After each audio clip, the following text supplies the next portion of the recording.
Hello বন্ধুরা, আশা করি তোমরা সবাই ভালো আছো। আমিও ভালো আছি। একদম সকাল থেকেই ভিডিওটা করছি, আর সকাল থেকেই দেখো রান্নার তোড়জোড়। আজ ছিল একটা স্পেশাল দিন, আমার স্পেশাল মানুষের জন্মদিন।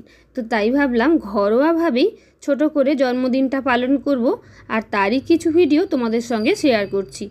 জন্মদিন যেহেতু, তাই স্পেশাল কিছু রান্না করতেই হতো। তো স্পেশাল রান্নাটা পরে করা হবে, তার আগে জন্মদিন স্পেশাল ভাজাভুজিগুলো সেরে নিই। করবো 5 ধরনের ভাজা, তাই সবজি টবজি কেটে রেডি করে দিয়েছিলাম।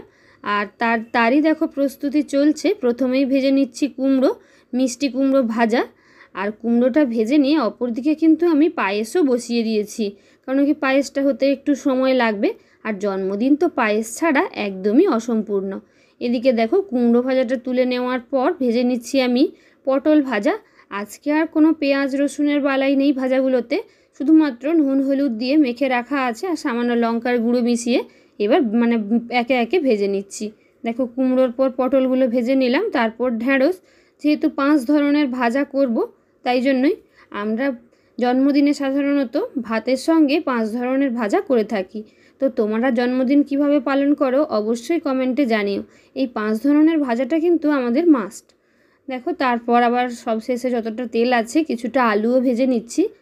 ইচ্ছে ছিল আলুটা ঝুড়ো আলু ভাজার, কিন্তু যেহেতু আইটেম চেঞ্জ হয়ে গেছে, ভাবনা যা ভেবেছি তা হয়নি, তাই এমনি নর্মাল আলু ভাজাই ভেজে নিচ্ছি।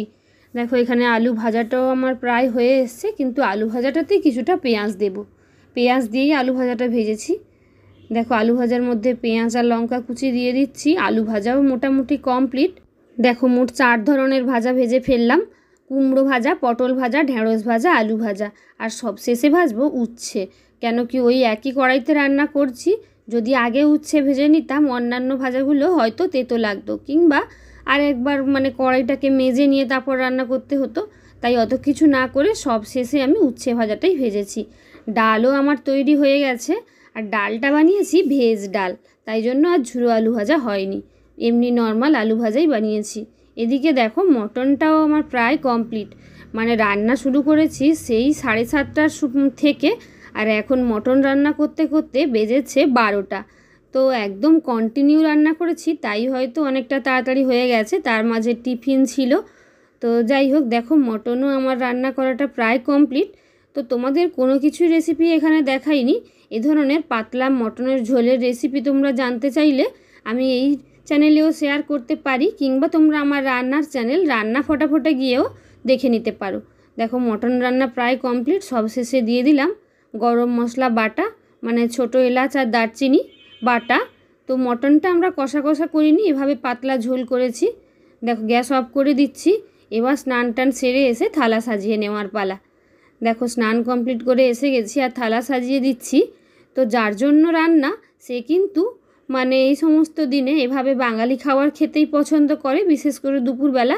তাই জন্যই আজকে ডাল ভাত মাংস এইসব দিয়েই রান্না করা। তো দেখো পরপর সাজিয়ে দিচ্ছি থালার মধ্যে 5 ধরনের ভাজা। তবে কি বলবো বন্ধুরা, তাড়াহুড়োর চটে স্যালাডটাই কাটতে ভুলে গেছি। একদমই স্যালাডের কথা মাথায় আসেনি। দেখো একে একে সব ধরনের ভাজা ভেজ ডাল দিয়ে দিলাম। আর দেখো পরপর এবার থালাটা সুন্দর করে ওর সামনেই দিয়ে দিই, তাহলেই তোমরা ভালো করে দেখতে পাবে। সাজিয়ে দিয়েছি দেখো মটন, মিষ্টি, আর করেছিলাম টমেটোর চাটনি, তার সাথে এই ধরনের পাঁপড়। আর পায়েসটাও যেটা বানিয়েছিলাম, পায়েসটাও খাওয়ার সময়তেই দিয়ে দিয়েছিলাম। দেখো এখানে পায়েস খাইয়ে দিচ্ছি। তো আমরাও ওকে খেতে দেওয়া হয়ে গেছে, আমরাও এবার খেয়ে নেব। আর এটা ছিল ওই দিন রাত্রিবেলা ছোট্ট করে সেলিব্রেশন, একদম ঘরোয়াভাবে। তোমরা দেখতে থাকো। Happy birthday to you.